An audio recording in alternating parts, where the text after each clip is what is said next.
אני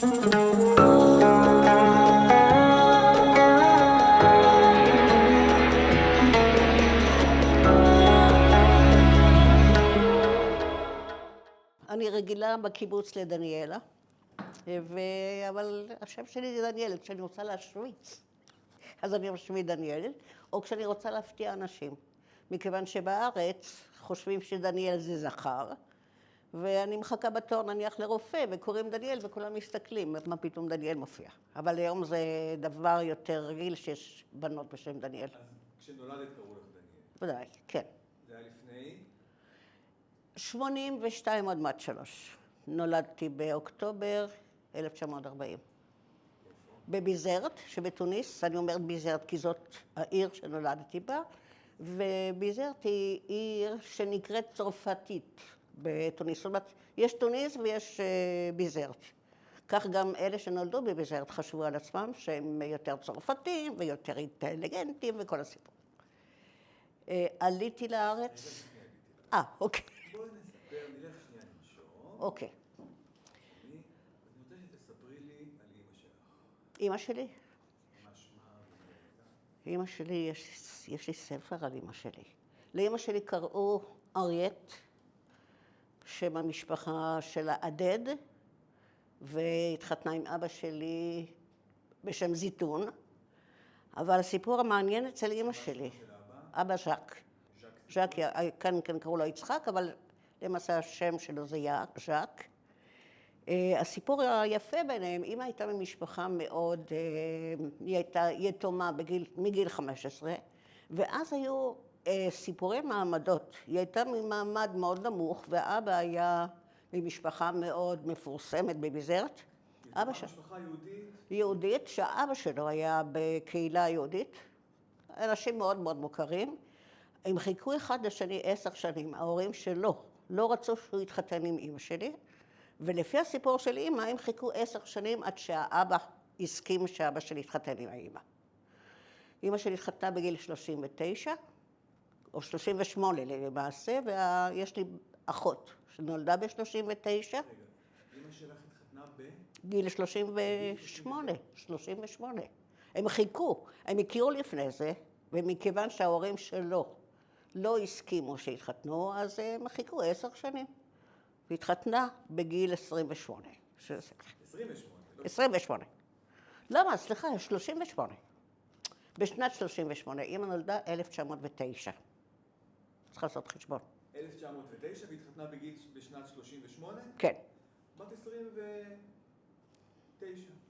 יפה, אוקיי. 29 זה כן. אבא נולד ב-1905. מבוגר יותר. כן, כמובן. שזה היה די חריג בימים האלה להתחתן... מאוחר. מאוחר? כן. משפחות, את המשפחה של אמא אתם מכירים בכלל? מכירים חלק מהם בארץ, אבל מה שמאוד מעניין, שאני חושבת שאנחנו לקחנו הטביעו בנו, אני כמעט ולא מכירה את המשפחה של אמא. אני מכירה את השמות, לא ביקרנו.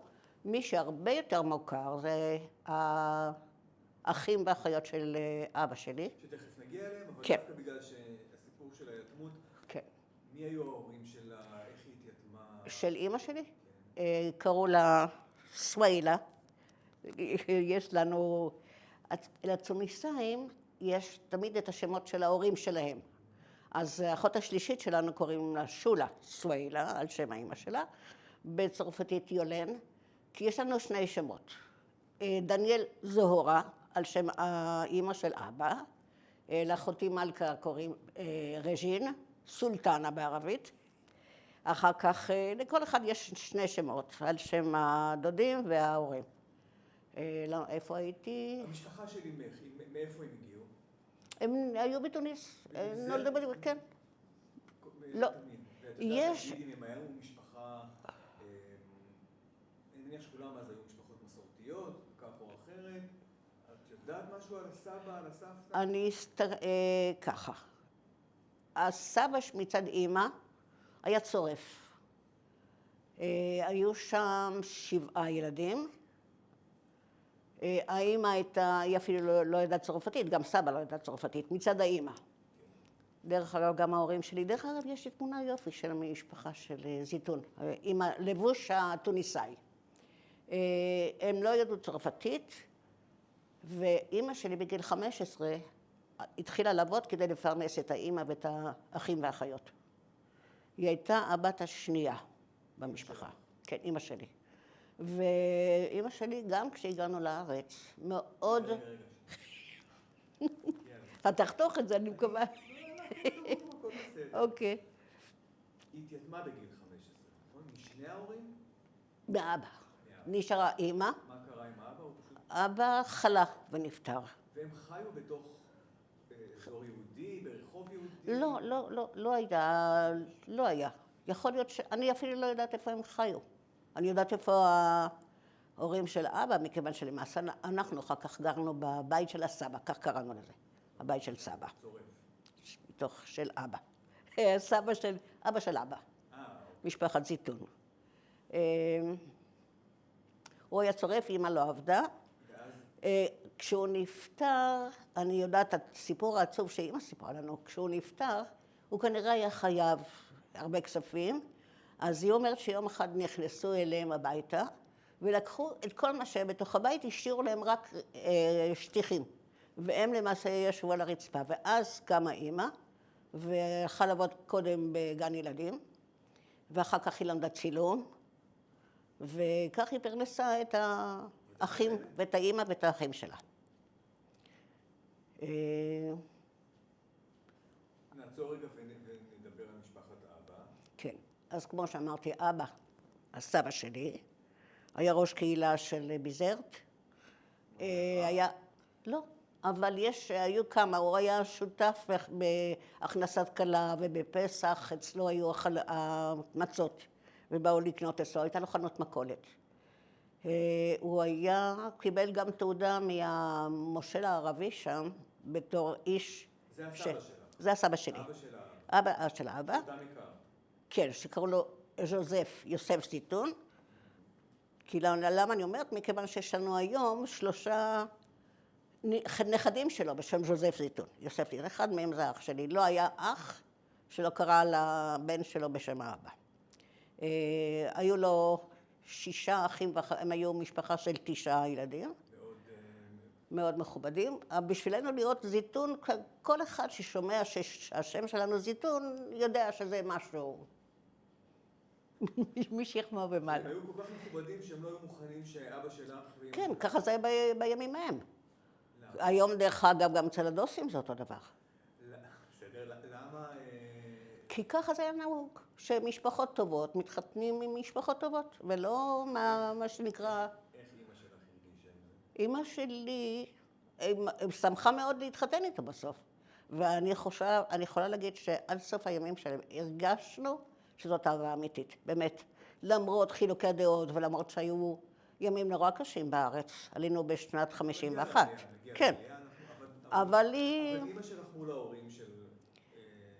הייתה ביקורת מאוד קשה מצד הגיסות שלה. עד היום הייתה לנו דודה בשדרות, הם כינו את האמא שלי אמא חתולה, שכאילו ממליטה ילדים ועוזבת אותם אחר כך.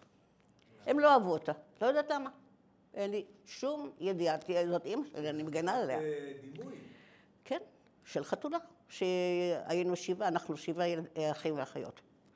שהיא ממליטה ילדים, במיוחד הביקורת הייתה כשעלינו לארץ. מה פתאום עברנו לארץ ולא... שנייה לפני הארץ, כן. אנחנו רוצים קצת... לא העריכו אותה, אני לא יודעת למה, לא יודעת. אוקיי.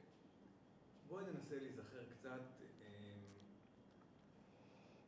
בפולקלור היהודי, אם את מצליחה קצת לזכור מהחיים שלכם. בביזרט. לצורך העניין נתחיל דווקא עם ערב שבת סטנדרטי. ערב שבת. ערב שבת כמובן. קודם כל האבא לבש גלביה, הלך לבית כנסת, הביתה הוא הלך עם גלביה, אכלנו בבית. חוץ מזה שאחרי ארוחה היינו עושים תזמורת שאבא ניגן ואני ניגנתי והאחות הגדולה שלי, כן. והאחות שלי ודרך אגב אמא שלי. זה תמונה מאיפה? מביזרט, בבית שלנו. בבית של ההורים? אז רגע, תראי למצלמה. זה קטן מדי, לא? הכל בסדר. אימא שלי פה בהיריון עם הילד השביעי. תכף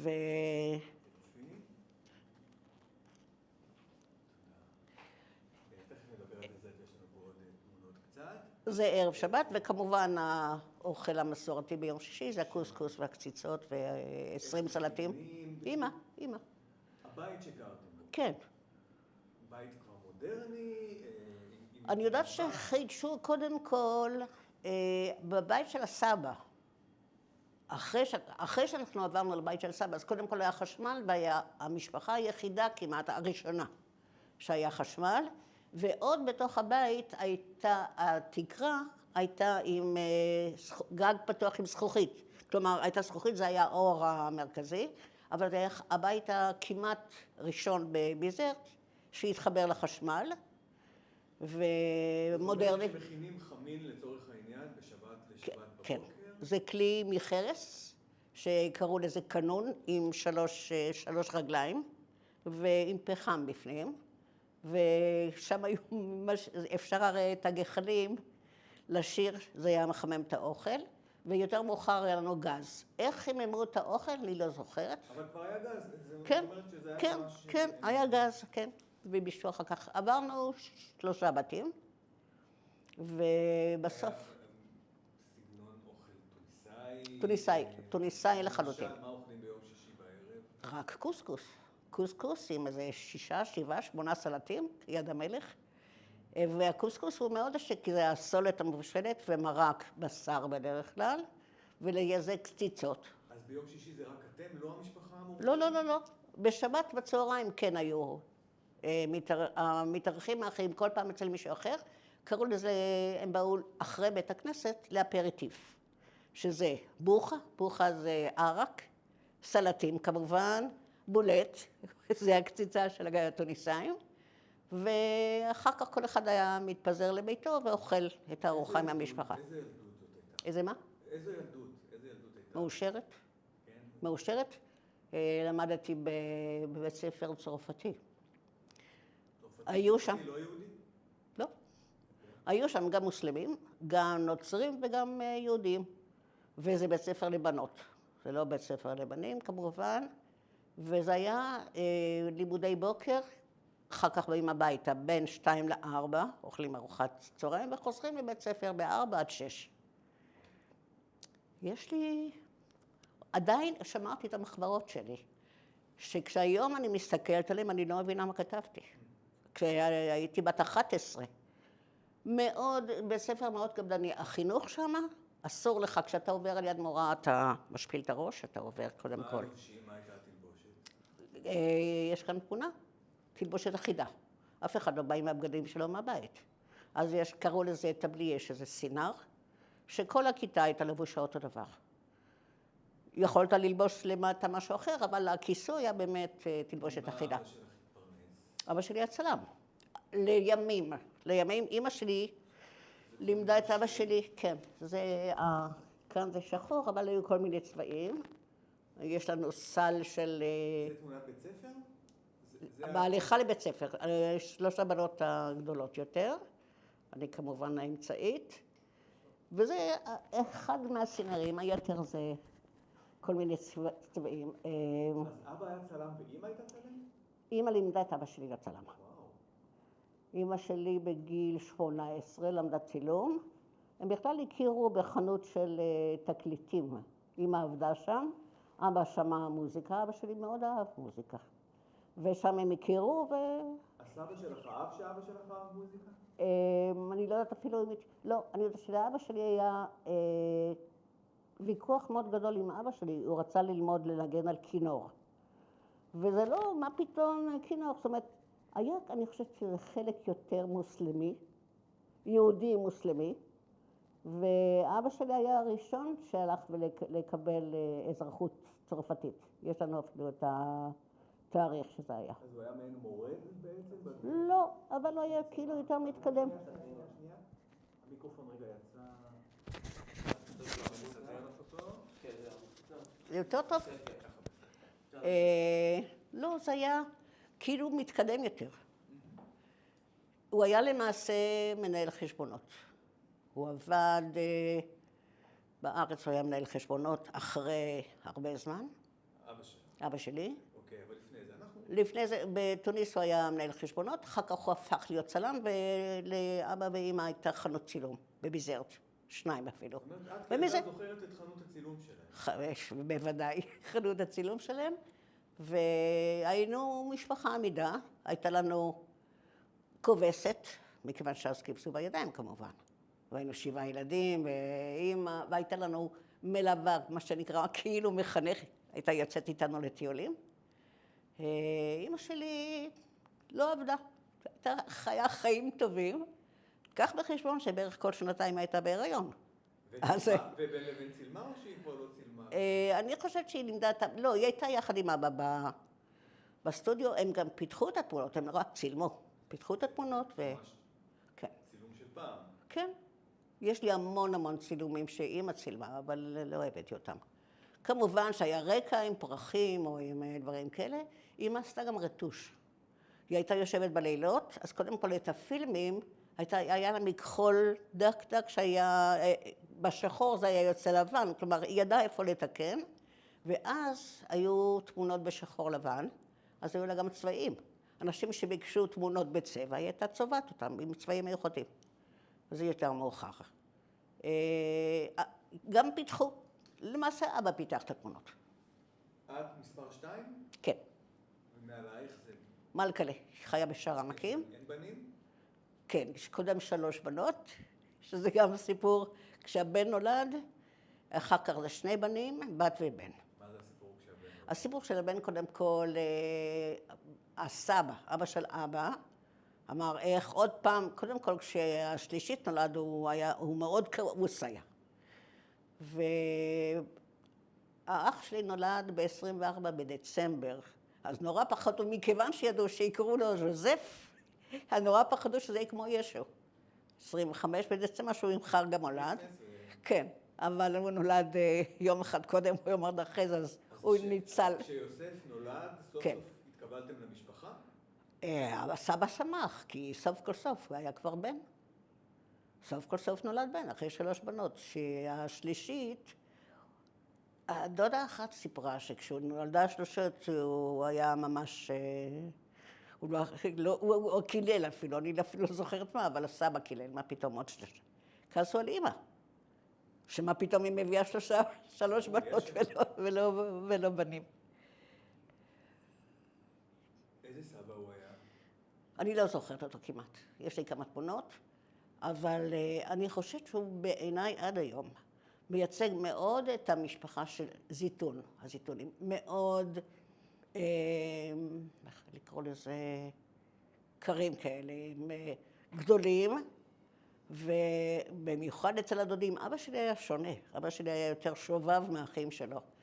כשבאו האחים שלו לאכול איתנו, לא העזנו לזוז מהשולחן, אם רצינו לשתות באמצע, מה פתאום, היינו כמעט נגמרים.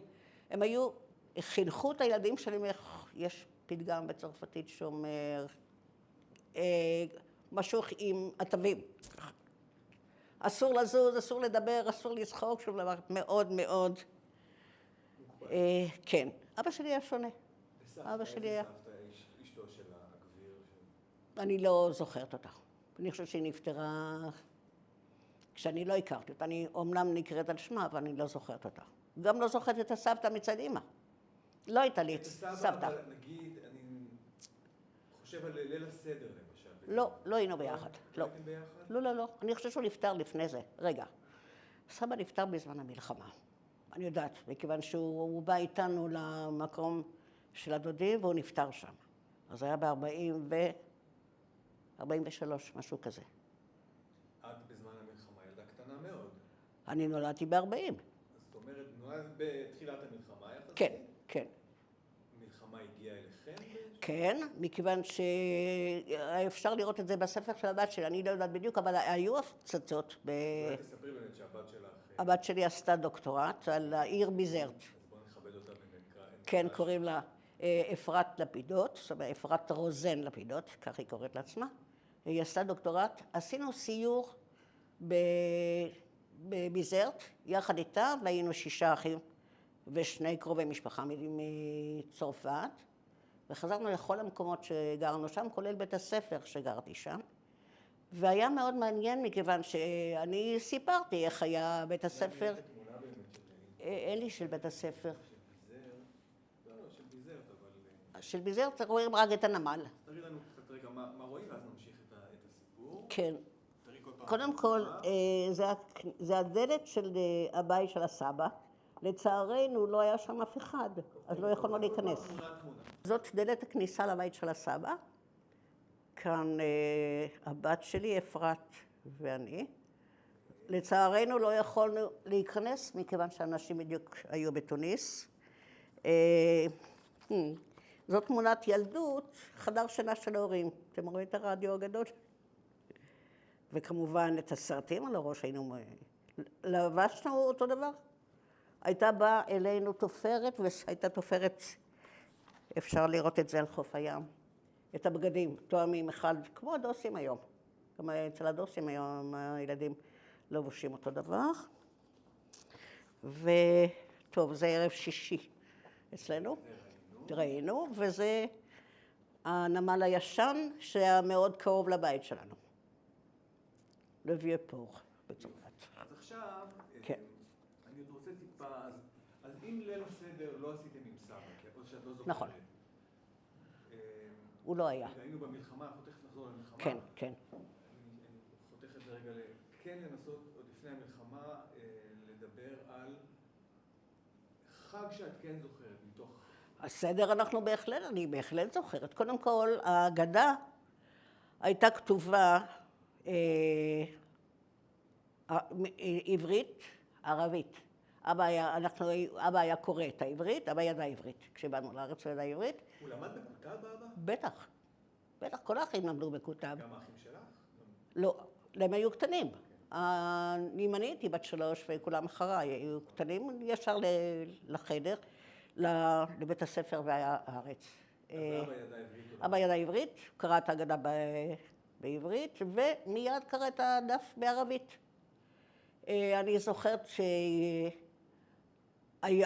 קודם כל קראת הסדר, זה היה קרא כזאת גדולה, שם כל הסימנים, והיינו עושים על המשפחה. אתמול היינו עבדים, עד היום אנחנו זוכרים את זה, זה המשיך גם בארץ, וכמובן המצות לא היו שטוחות, זה היה כמו גלגל של... עם חורים כאלה. איפה עברו אותם? אצל הסבא שלי. סבא שלי היה אחראי על זה, ואחר כך מי שלקח את התפקיד המשיך.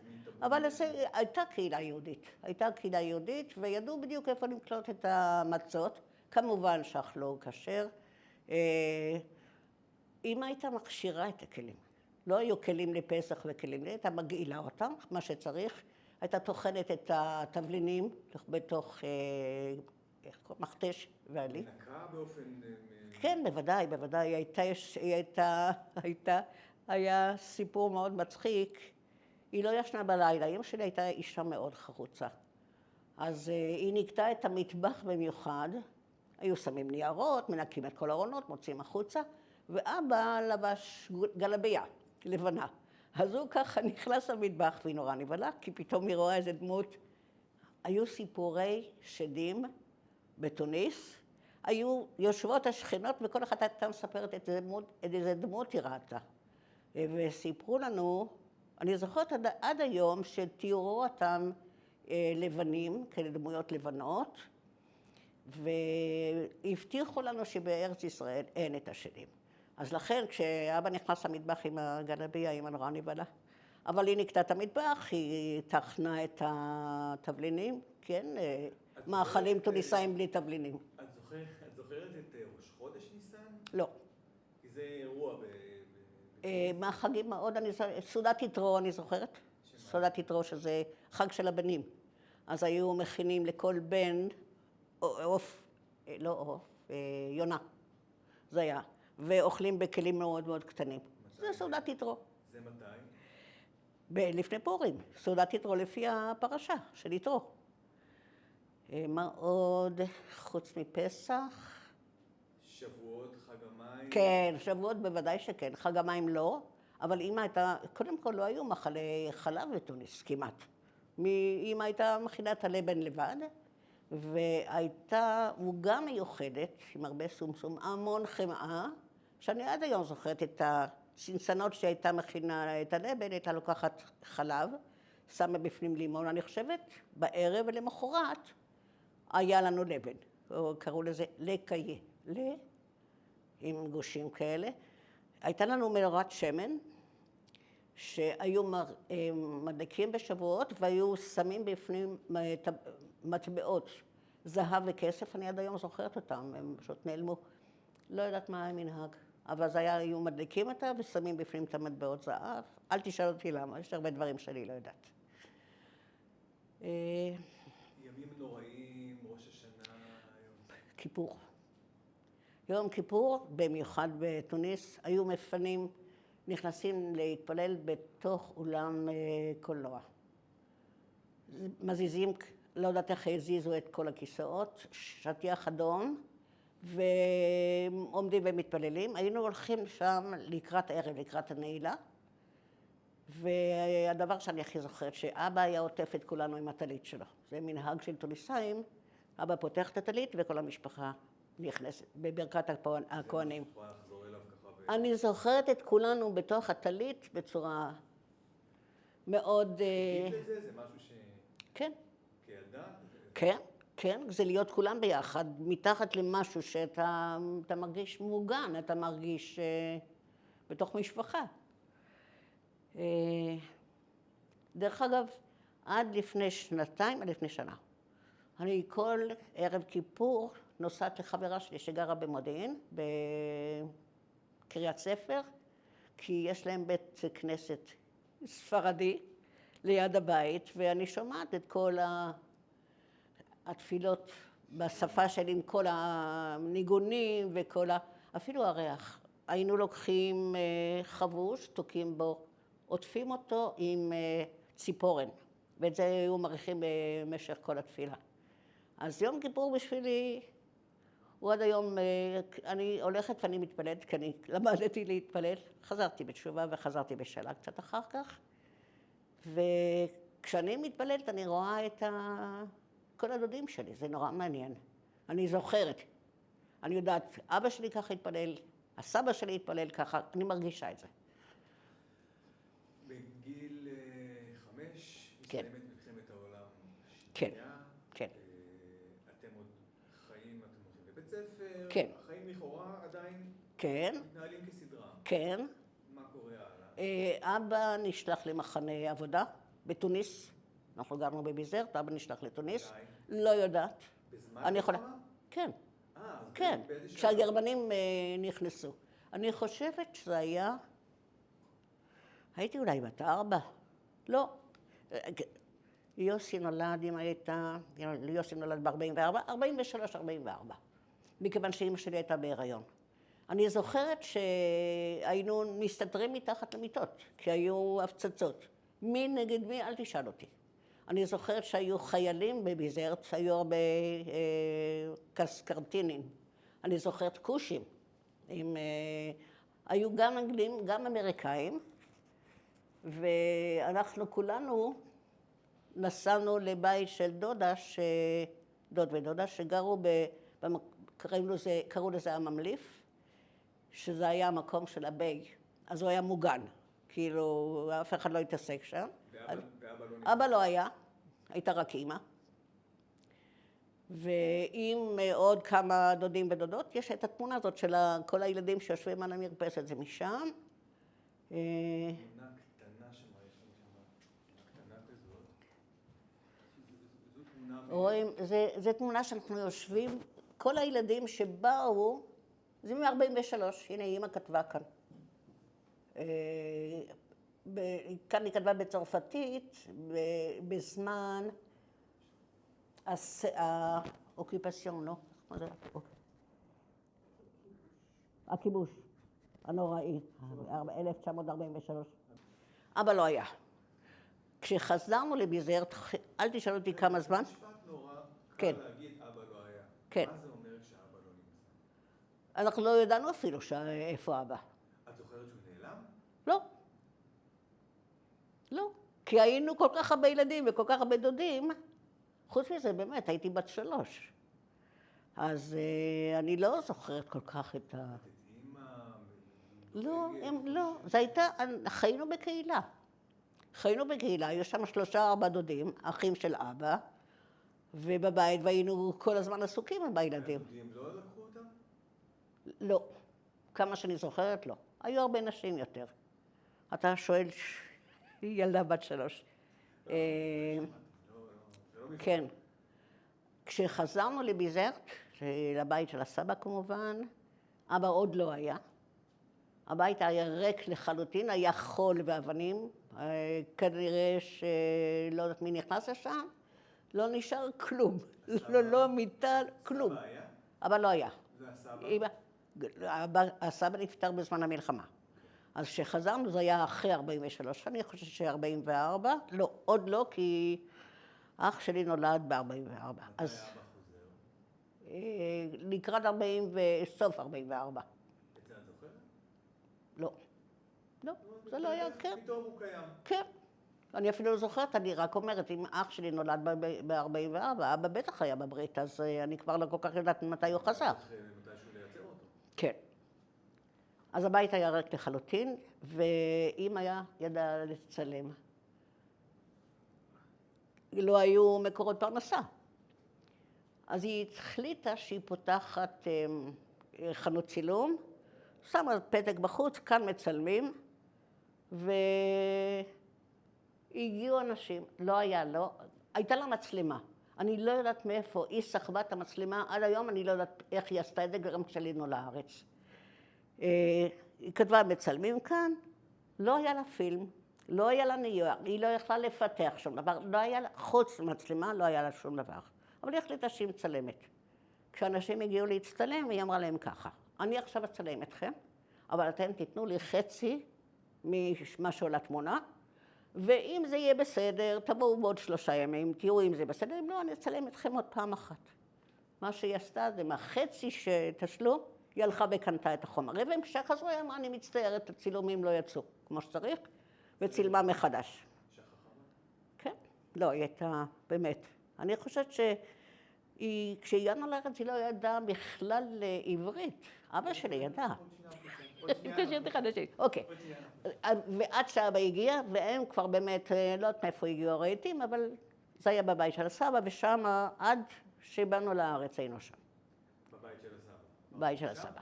ושם גם היה סטודיו? כן.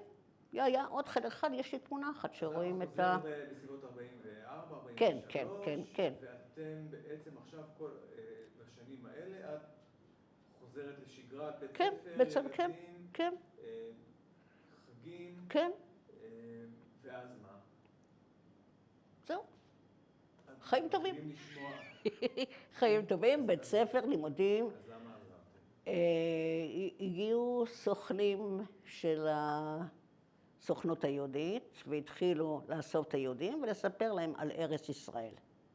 ואמרו, קודם כל, אם אתה אומר לתוניסאי ארץ חלב ודבש, הוא יודע בדיוק על מה מדובר. הרי כל הזמן מתפללים על ארץ ישראל, ובפסח שאנחנו נחזור לירושלים הבנויה וזה.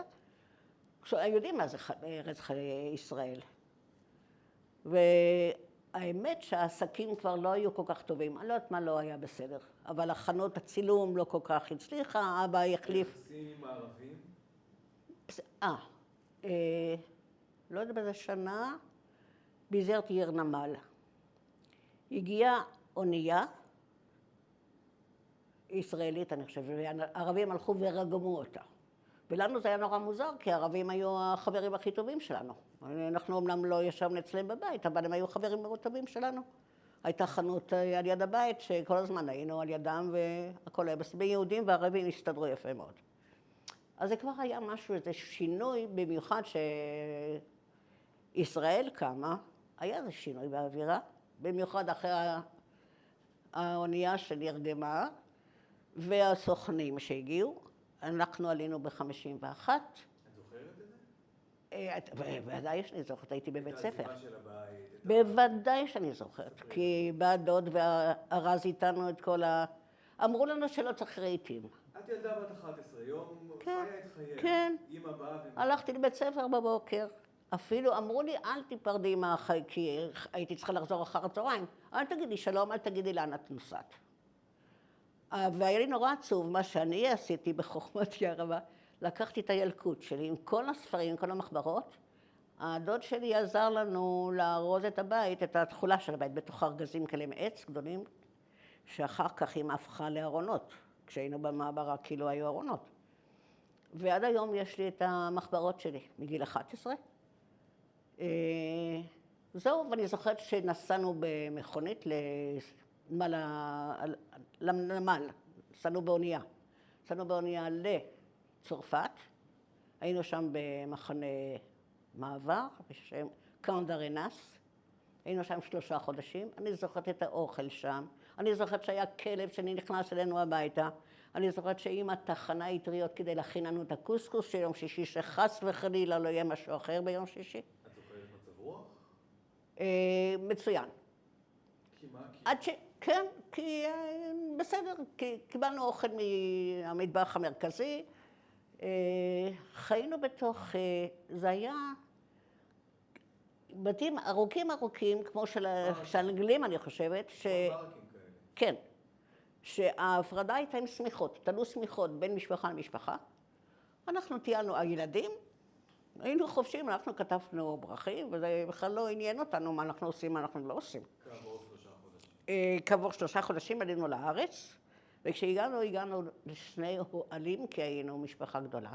ירדתם מהאונייה בנמל. כן, ולקחו אותנו למחנה על יד חיפה. קורדני? איך? קורדני או שער עלייה? שער עלייה. אני זוכרת שקודם כל אנחנו נסענו על משאית, כמובן, לקחו אותנו על משאית. אני זוכרת שעברה אישה עם לחם שחור. ואנחנו לא ידענו מה זה, לחם עגול שחור, כי שם היה בגט. הייתה עוברת עגלה עם לחם לבן בגט, והחלבן היה עובר בביזרט. הסתבר שזה היה לחם. קודם כל, כמובן שנחתנו אז DDT, חיססו אותנו עם ה-DDT. את היום צוחקת, אבל את צחקת? ממש לא, לא ידענו מה זה בכלל. ואמא? לא זוכרת. חבל, יש לי תמונות שאמא צילמה על האונייה, לא חשוב. יש לי הרבה צילומים. בפגישתנו הבאה. איך? בפגישתנו הבאה. כן, בסדר, אולי. לא, אנחנו, הילדים באמת, קודם כל, 7 אחים ואחיות, אנחנו לא התעסקנו. ההורים היו בסדר. אחר כך, מכיוון שההורים שלי היו צלמים, עברנו לאגרובנק, שהיום זה ליד חדרה. אגרובנק זה היום גבעת אולגה, למעשה. הייתה מחנה עולים באוהלים, ואז נתנו לנו בית שהיה של עגול, שהיה אמריקאים, כי היה שם חשמל ומים. מי שצלם, בגבעת אולגה. עברנו מהאוהל לצריפון, לבדון קודם. אתה מכיר את הבדונים? כן, כן. לצריפים כאלה. מה שכל האנשים עשו שם, הרי 3 שכבות, השכבה החיצונית הייתה בריזן שחור, אחר כך היה משהו לבן, ואחר כך היה עוד, הקיר הלבן היה פנימי. כל האנשים גזרו את הבדים ועשו מזה סדינים, או משקים של סוכר. של הטורקים היו, הסוכר היה מגיע, היו גוזרים את השקים ועושים מזה מצעים. ולא היו לנו שמיכות. אז האמא לקחה את כל המעילים, כל הסוודרים שהיו לנו, ועשתה מזה שמיכות. אני זוכרת שהיה כל כך כבד. ישנו הרי אחים ואחיות ביחד, שיהיה לנו יותר חם. כמה זמן הייתם שם? בבקשה? כמה זמן? בגבעת אולגה, מלכה ואני הגענו לקיבוץ משם. זאת אומרת, ההורים שלי קנו, אמא קנתה בית בגבעת אולגה. למה אמא? איפה אבא? כי אמא התעסקה, אבא היה איתה, זאת אומרת, כן הסכים, לא הסכים, כן. אבא עבד עשה צלחות מסביב ליד הדר, או עבד בקטיף תפוזים, או היו בכבישים עושים את תעלות לניקוז עם עט וטוריה, הוא היה עושה את זה. עבודות יזומות. העבודות יזומות, הוא בכה כל הזמן. זאת אומרת, איך הוא בכה? הוא כתב כל יום מכתב להורים שלו, לאחים שלו, שישלחו כסף ושיחזירו את המשפחה לצרפת, כי אי אפשר לחיות.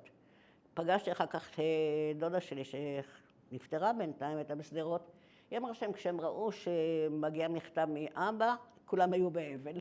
הם לא ידעו איך להתמודד עם זה. הוא בכה בלי סוף. את ראית המכתבים האלה? אצל הבת שלי יש. כי מזה היא התחילה, בגלל נתתי לה את המכתבים ששמרתי, של אבא שלי. היה לו כתב כל כך יפה שממש השמצתי עם זה. אפרת לפידות, נכון? אפרת לפידות רוזן קוראים לה, כן. והוא למעשה 10 שנים עבד בעבודות יזומות, עד שמישהו נתן לו לנהל חשבונות בחברת המשקם. הוא הפך להיות מנהל חשבונות.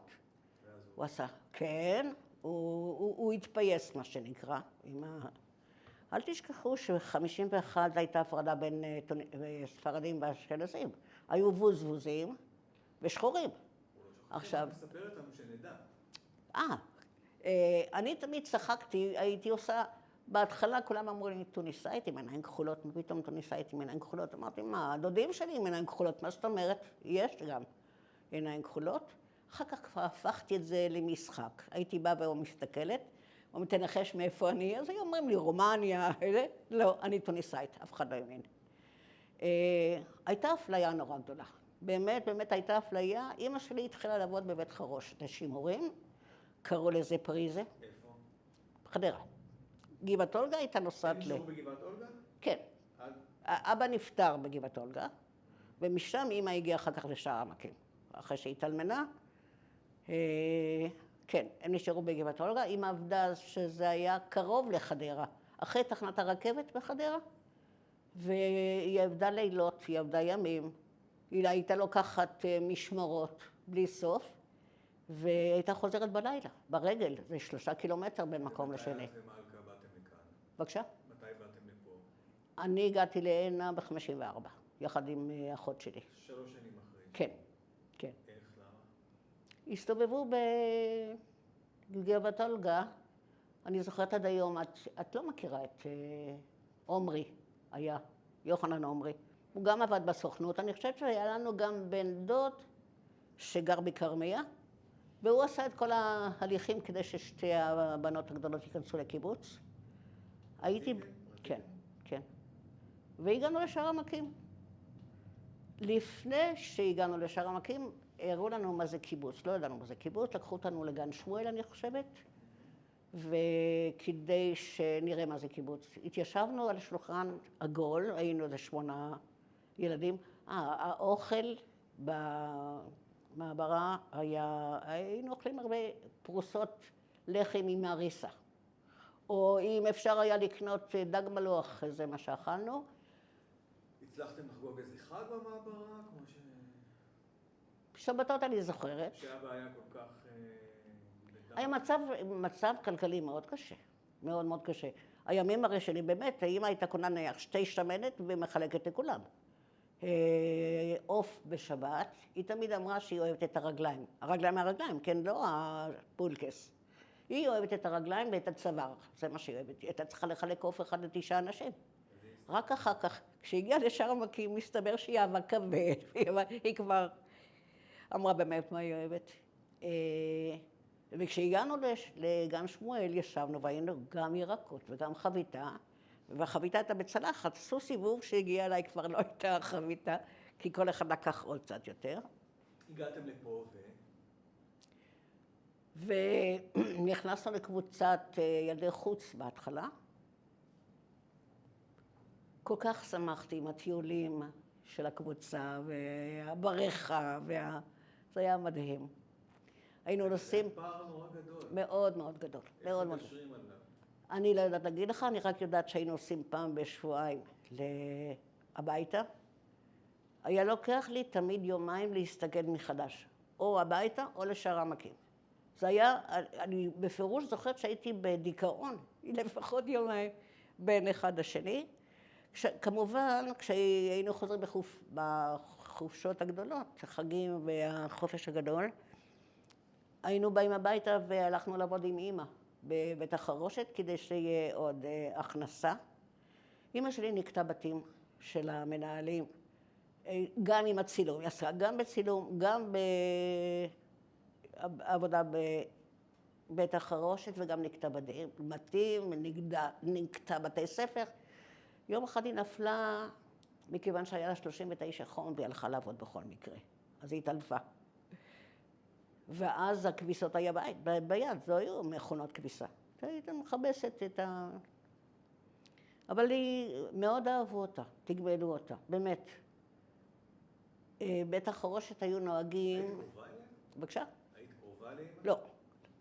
אני השלמתי איתה בגיל 80. ואז גם כתבתי עליה חוברת עם כל ה...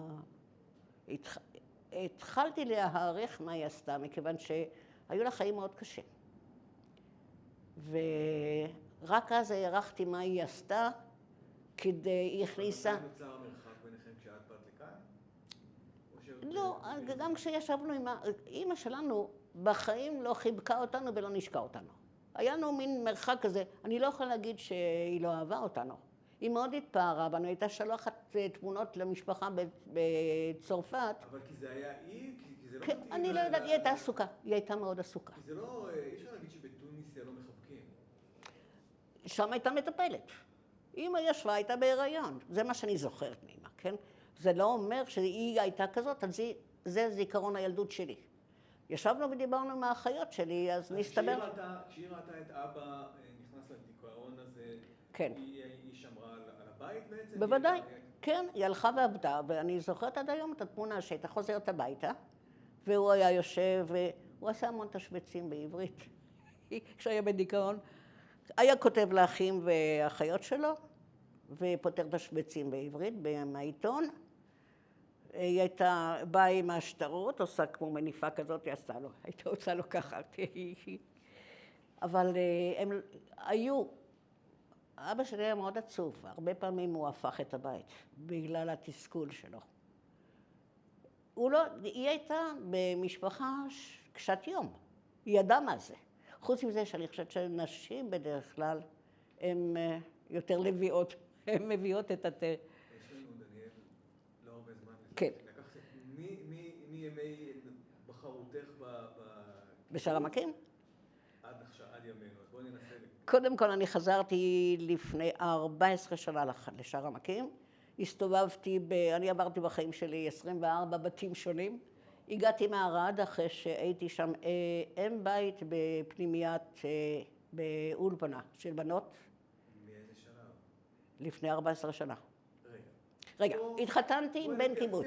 אוקיי. תספרי את סיפורך בקצת זמן. הגעתי לשם בגיל 14, התחתנתי בגיל 18 כי לא רציתי להיות יותר בצבא, עם בן קיבוץ בשם עוזי רוזן, שהיה שחיין מאוד ידוע בשער המקים.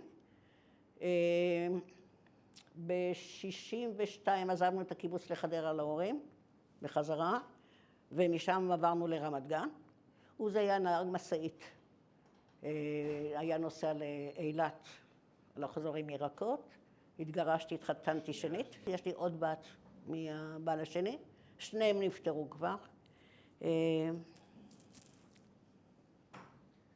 לא זוכרת מה עוד רציתי. זה כאילו קיצור תולדות... אוקיי. ואז כשעזבנו את הקיבוץ, אחר כך התגרשתי מעוזי ברמת גן, ונפרדנו, חייתי עם שאול, שזה היה הבעל השני שלי, ארגנטינאי, שזה בכלל דבר שונה לגמרי.